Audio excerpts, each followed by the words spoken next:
It's about 5:30 a.m. here on September 29th, Friday, and we're here in the media bunker, aka my third bedroom, which should be used for my family, but I have taken it all for myself to house my copious collection of records and tapes and DVDs. Picked this movie up at the thrift shop a couple of days ago, and a friend of mine, my buddy Jonathan in Santa Ana, he was recently talking about how this guy at his work would always talk about A Bronx Tale, and then was shocked that my friend had seen the movie and acted surprised. The directorial debut of Robert De Niro. And I woke up at 3 o'clock, maybe even earlier than that. Couldn't sleep, and I knew that I needed to review this movie.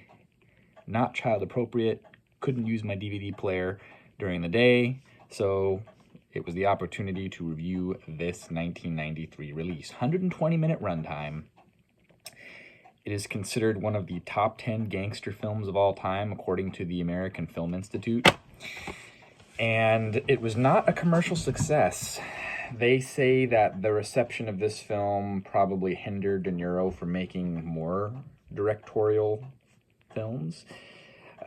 He did one other movie as a director, The Good Shepherd, which I remember seeing in theaters when I was in high school. This movie was awesome. I'm going to jump right into the reviews. I am 5 out of 5 on A Bronx Tale. I don't know why this movie did not fare well at the box office. It had a $10 million budget and it only made around $17.3 million, even though critics loved the movie. And I loved the movie, so I don't know why the public did not enjoy this film. Maybe it was because there was another heavy saturation at the time. I think Goodfellas had come out like a couple of years before that. Maybe people were just burned out on this style of a movie because it felt kind of like Goodfellas in a sense. This is based off of the one-man play by the same name, starring Chaz Palminteri, if that's how I pronounce it. Anyway, he's this guy right here. He did a one-man play in 1989 based on his life, essentially growing up in the Bronx, I think.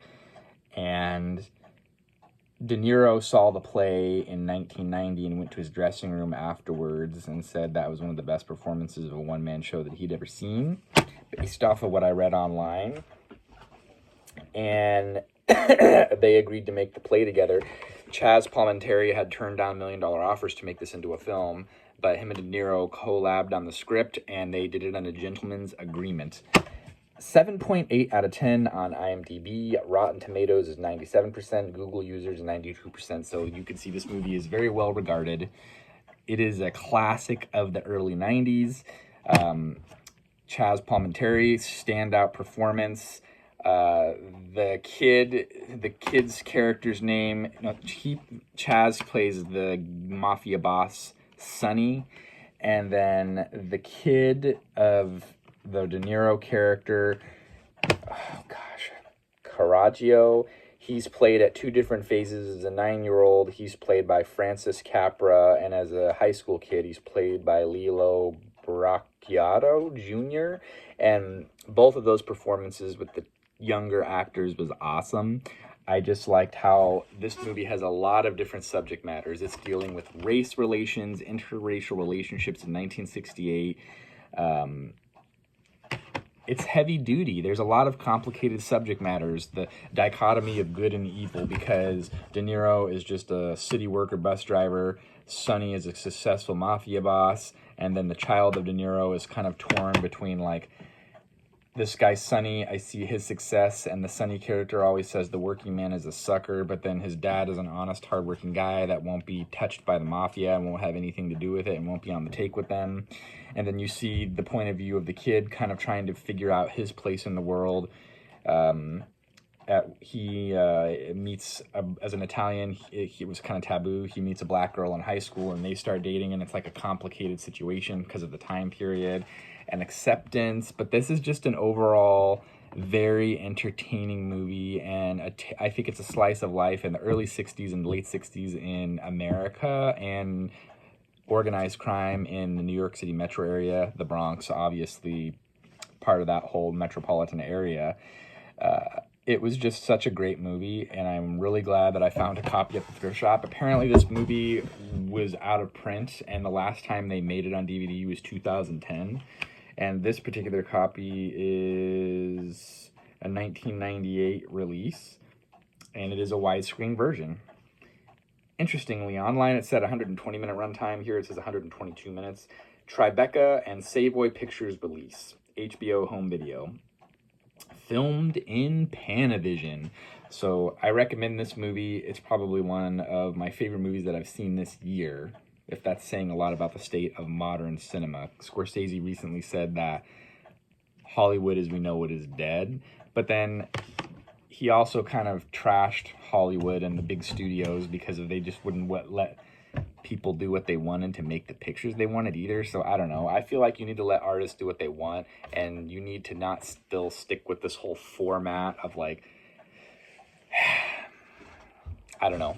I feel like I think we're in an era of a lot of remakes, and I think that's why the Barbie movie was so successful and the Oppenheimer movie was so successful, because it was like more original content, not a superhero movie, just people thinking and being creative. And I want to see more movies like this. I like story movies. I like this type of film, and just more original content, not rehashed stuff. So that's my take on A Bronx Tale. Thanks for coming along. Until next time, we'll see you then.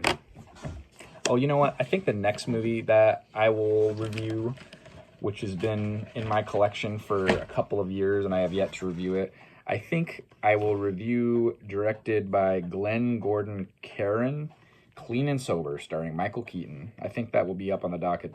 And this is also a 1998 DVD release, 1988 film. So this has been, and look at this. I love this era of DVD cases. This is the same for the Bronx Tale one. It's got a little snap, cardboard, but plastic. I like this hybrid style case, just like this Bronx Tale case. And then most of the cases aren't like this anymore.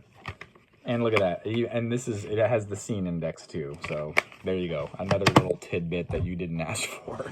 Until next time, we'll see you then.